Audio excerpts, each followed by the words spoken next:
हाँ, करें धन का सदुपयोग। यदि परम आनंद अर्थात ईश्वर को पाना चाहते हैं तो धन के प्रति आसक्ति न पैदा करें, उसके प्रति विराग पैदा करें। संचित धन का प्रयोग परमार्थ के कार्यों में करें। धनतेरस पर यह लेख विशेष मैं आपको सुना रहा हूँ। किसी सत्संग में एक व्यापारी और एक निर्धन व्यक्ति दोनों बैठे थे। संत ने सभी लोगों से आंखें बंद कर प्रभु को याद करने को कहा। व्यापारी ने जैसे ही अपनी आंखें बंद की, उसे ऐसे लगने लगा कि कोई उसकी जेब से पैसे की पोटली निकाल रहा है। उसने आंखें खोलकर इधर उधर देखा तो ऐसा कुछ भी नहीं हो रहा था, पर उसका ध्यान लगातार पैसे की पोटली पर ही लगा था।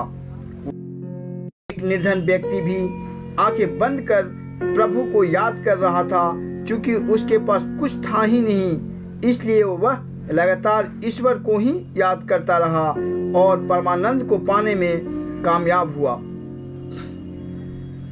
स्वामी विवेकानंद कहते हैं, परमानंद यानी ईश्वर प्राप्ति की राह में धन सबसे बड़ा रोड़ा है।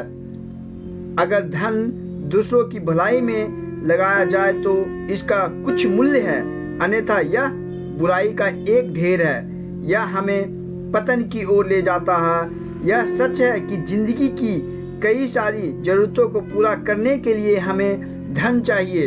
इसकी प्राप्ति के लिए हम निरंतर कार्य करते रहते हैं, लेकिन धन संचय की हमारी भूख लगातार बढ़ती जाती है। हम यह मान लेते हैं कि जो जितना अधिक धनवान होगा वह उतना ही अधिक सुखी होगा। संसार की सारी अभिलाषाएं पूर्ण करने के उसके पास शक्ति होगी, पर यह हमारी भूल है। यदि आप किसी व्यक्ति की समृद्धि का आकलन उसके भौतिक सुख साधनों और आर्थिक संपन्नता से करते हैं तो यह आपकी सबसे बड़ी भूल है। किसी भी व्यक्ति या समाज, यहाँ तक कि राष्ट्र की समृद्धि के आकलन का आधार धन संपदा की प्रचुरता और उसकी गरीबी को नहीं बनाया जा सकता।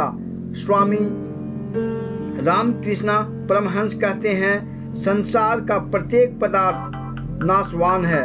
संसार की सुंदर से सुंदर वस्तु जिसे अपने धन की मदद से खरीदा है वह एक दिन नष्ट हो जाएगी। सभी पदार्थ क्षणिक सुख देने वाला अस्थायी है। अस्थायी तो सिर्फ ईश्वर प्रेम है। इसलिए धन के प्रति मोह रखने की बजाय उससे विराग पैदा करें। हमारे सामने अनेक महापुरुष का उदाहरण मौजूद है जिन्होंने विपन्ना में जीवन व्यतीत किया, लेकिन समाज के लिए उन्होंने बड़ा काम किया। अक्सर हम दूसरों के पास विलासिता की चीजें देखकर अपने लिए भी वैसा ही चीज होने की कामना करने लगते हैं। यदि किसी के पास घर, गाड़ी, आभूषण है तो हम उससे ईर्ष्या करने लगते हैं, पर हम जितना अधिक भौतिक साधनों के प्रति आसक्त होते हैं उतना ही ईश्वर से दूर होने लगते हैं। वास्तव में असंतुष्ट व्यक्ति ही मानसिक रूप से दुर्बल और निर्धन होता है, जबकि संतुष्ट व्यक्ति स्वस्थ होने के साथ साथ सुखी भी होते हैं। तभी तो संतोष को सबसे बड़ा धन कहा गया है। इसी प्रकार स्वस्थ भी हमारे लिए धन के समान है।